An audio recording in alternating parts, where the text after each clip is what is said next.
आज हम चर्चा करने वाले हैं उच्चारण स्थान, जो संस्कृत व्याकरण का बहुत ही महत्वपूर्ण टॉपिक है।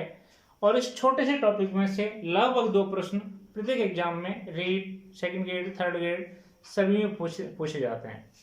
हम देखते हैं कि उच्चारण स्थान मुख के वे भाग जिनका प्रयोग वर्णों के उच्चारण हेतु किया जाता है, उच्चारण स्थान कहलाते हैं। कहने का मतलब ये है कि प्रत्येक वर्ण का उच्चारण हमारी जिह्वा करती है, लेकिन जिह्वा की सहायता के लिए अनेक अंग, मूर्धा, दंत जैसे हैं जो उन वर्णों का उच्चारण करने में सहायता प्रदान करते हैं। जैसे कि मान लो कि प वर्ण है। प वर्ग या प वर्ण जब तक आप उच्चारित नहीं कर सकते जब तक आप होठों को नहीं मिलाओगे। बिना होठों को मिलाए हम प वर्ग का उच्चारण नहीं कर सकते। यही सिद्ध करता है कि जिह्वा केवल अकेली शब्दों का उच्चारण या वर्णों का उच्चारण नहीं कर सकती, उसको वर्णों का उच्चारण करने के लिए वे इन अनेक अंगों की सहायता लेनी पड़ती है, और ये हमारे उच्चारण स्थान कहलाते हैं। जो अंग जिस वर्ण का उच्चारण करने में सहायता प्रदान करता है वह अंग, वह वर्ण उसी अंग के नाम से जाना जाता है। जैसे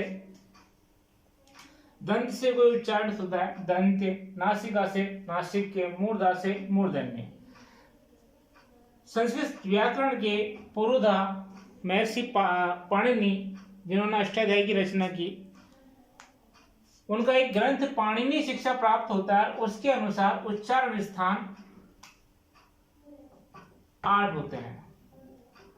पाणिनि शिक्षा के अनुसार कुल उच्चारण स्थान 8 होते हैं। एक पहला प्रश्न तो यही बन गया कि उच्चारण स्थान कुल कितने होते हैं, तो 8 उच्चारण स्थान होते हैं। उसका एक श्लोक है, अष्टौ स्थानानि वर्णानां पुरा कंठ शिरस तथा जिह्वा मूलम दंतश्च नासिका ओष्ठौ च तालु च। यहाँ देखो अष्टौ स्थानानि कि 8 स्थान है। पहले ही शब्द में कह दिया उसने कि उच्चारण स्थान कितने 8 है।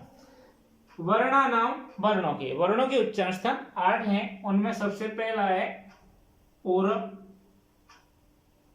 दूसरा है कंठ, तीसरा है सिर, चौथा है जिह्वा मूल, पांचवा है दंत, छठा है नासिका, सातवां है ओष्ठ, आठवां है तालु।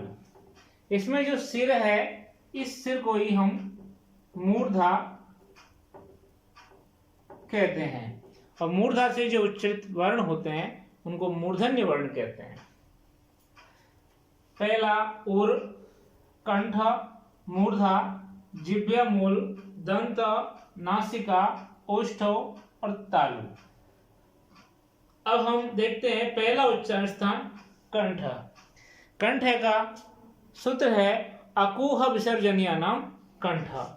अकूह विसर्जनीय नाम कंठ। इस सूत्र में ही सब कुछ जो वर्ण है छिपे हुए हैं। आप देखें ऐसे मतलब है ए या आ। ए या आ का उच्चारण कंठ से होता है। फिर कू से मतलब है के वर्ग। अब के वर्ग में 5 अक्षर आते हैं, के, खे, गे, घ, ण। फिर है का मतलब है, और विसर्जनीय नाम का मतलब विसर्ग। अर्थात हम देखते हैं ए या आ ये 2 स्वर हैं। के वर्ग के खे, गे, घे, ण, है ये 6 व्यंजन हैं और एक विसर्ग। इनका उच्चारण कंठ से होता है, इसलिए इन सभी को हम कंठ वर्ण कहते हैं। अगला है तालु। तालु में हम देखते हैं तालु का सूत्र है ईचु एषाणाम तालु। इसमें भी सिर्फ आपको ये सूत्र रटना नहीं, समझना है। समझने से आपको पता चल जाएगा कि इसमें क्या है। ई का तात्पर्य है ई या बढ़ाई, दोनों वर्ण। चू से तात्पर्य है 6 वर्ग। अब 6 वर्ग में 5 अक्षर आते हैं, चे, छे, जे, झे, य। ये पांचों अक्षरों का उच्चारण भी तालु से होता है। और फिर आता है ये से ये और से श। ये दो स्वर ई, च वर्ग ये और से, 5 और 2 7 व्यंजन और 2 स्वर। ये वर्ण तालु से उच्चारित होते हैं, इसलिए ये तालव्य वर्ण कहलाते हैं। आप देखोगे हमारे संस्कृत व्याकरण में 3 प्रकार के से हैं। उन से का उच्चारण करने के लिए हम कई बार कहते हैं शंकर वाला से, षटकोण वाला से।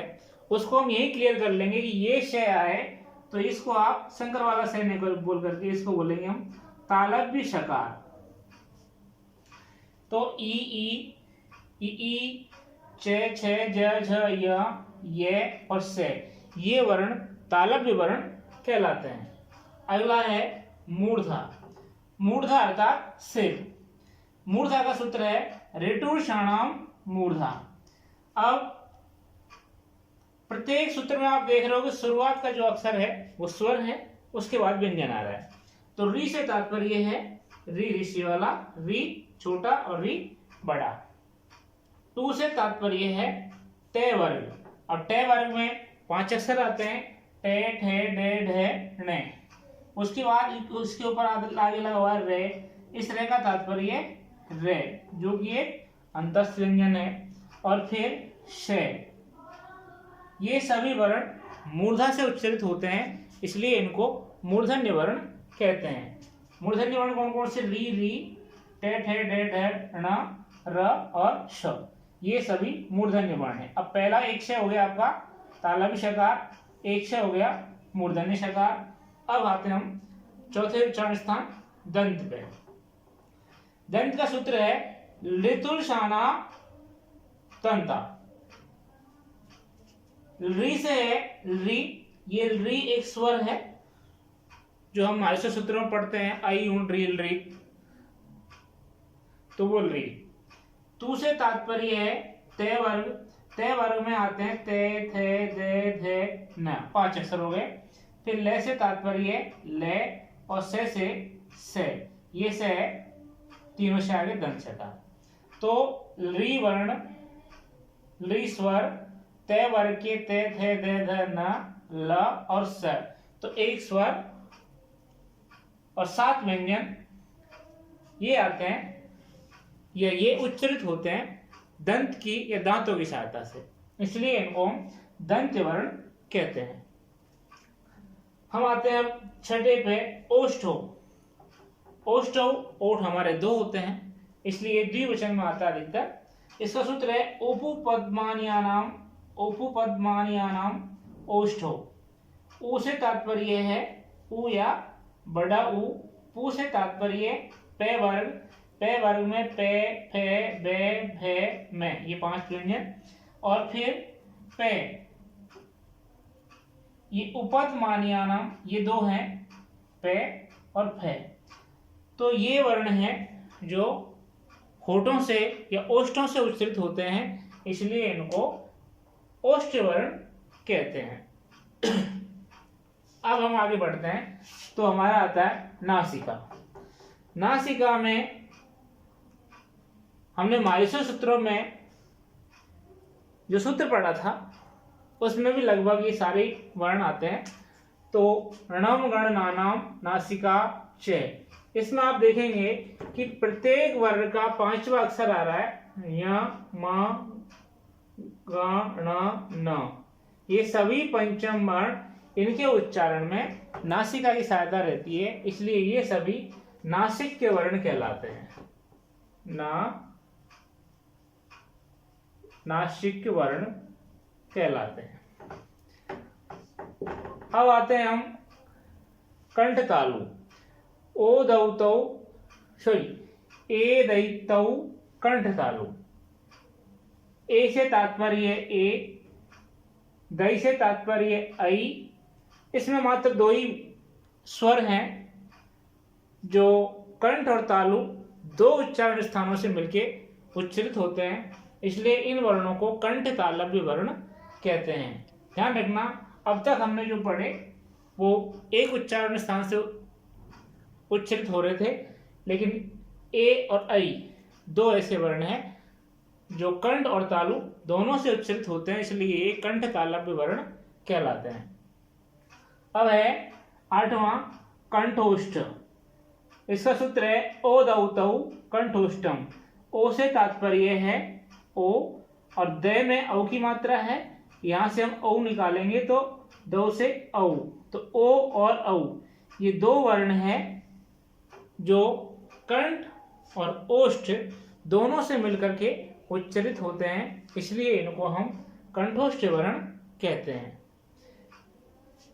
अब है दंतोष्ठ। इसमें आप देखो दंतोष्ठ में दो उच्चारण स्थान है, दंत और ओष्ठ। इसका सूत्र है वकारस्य दंतोष्ठम। तो इसमें एक ही वर्ण है और वो है व, वकारस्य। तो ये जो व है इसका उच्चारण स्थान दो वर्णों से, दो उच्चारण स्थानों से होता है, दंत से और ओष्ठ से। तो वकार कई बार एग्जाम में पूछा जाता है वे के बारे में, ये क्या अकेला आता है, इसलिए कि वे का उच्चारण स्थान क्या है, तो इसका उच्चारण स्थान दंतोष्ठ। फिर जिह्वा मूल भी एक उच्चारण स्थान है, तो जिह्वा की जड़ को कहा जाता है, और इसमें मात्र क और ख वर्ण दो वर्ण हैं। जिह्वा मूल्यस्य जिह्वा मूलम, अर्थात जो जीव की जो उत्पत्ति जड़ है वहां से उच्चारित होते हैं, इसलिए ये दो वर्ण हैं के और ख जो जिह्वा मूल के अंतर्गत आते हैं। अब आता है नासिका। नासिका अनुस्वारस्य। नासिका हम यहां भी पढ़ चुके हैं और नासिका एक यहां भी है। इसमें सिर्फ एक अनुस्वार है, जहां भी अनुस्वार आए तो नासिका से ही उसका उच्चारण होता है, इसलिए अनुस्वार नासिक वर्ण होता है।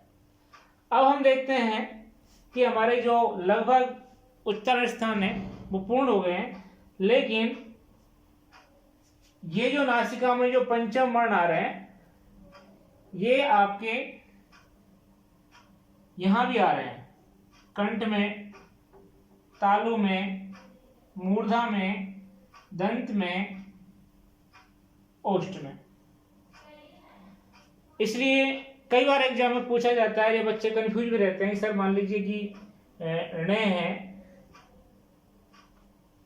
इसका उच्चारण स्थान क्या है, तो अकु विसर्जन या नाम कंठ से आ जाता है, लेकिन यही ण यहां भी आता है, तो ध्यान रखना इसके भी दो उच्चारण स्थान आते हैं, कंठ और नासिका। यही जिस प्रकार से ये ऐसे ही तय नाम तालु, ये तालु से उच्चारित होता है और नासिका तो है ही। ऐसे ही पांचों वर्गों के जो वर्गीय अंतिम व्यंजन है पंचम वर्ण, उन सभी के भी दो उच्चारण स्थान है। एक तो उनके साथ जो रह रहा है जैसे कंठ नासिका, कंठ तालु मूर्धा दंत ओष्ठ, और एक नासिका भी उसका उच्चारण स्थान होता है। इसी प्रकार से आप देखेंगे कि ये छोटा सा टॉपिक है और इसमें से लगभग आपके दो प्रश्न प्रत्येक एग्जाम में आपको देखने को मिलेंगे, और इससे बाहर कोई भी उच्चारण स्थान का प्रश्न है वो नहीं जाएगा। धन्यवाद, आज के लिए इतना ही। मेरे इस चैनल को लाइक करें और सब्सक्राइब करें।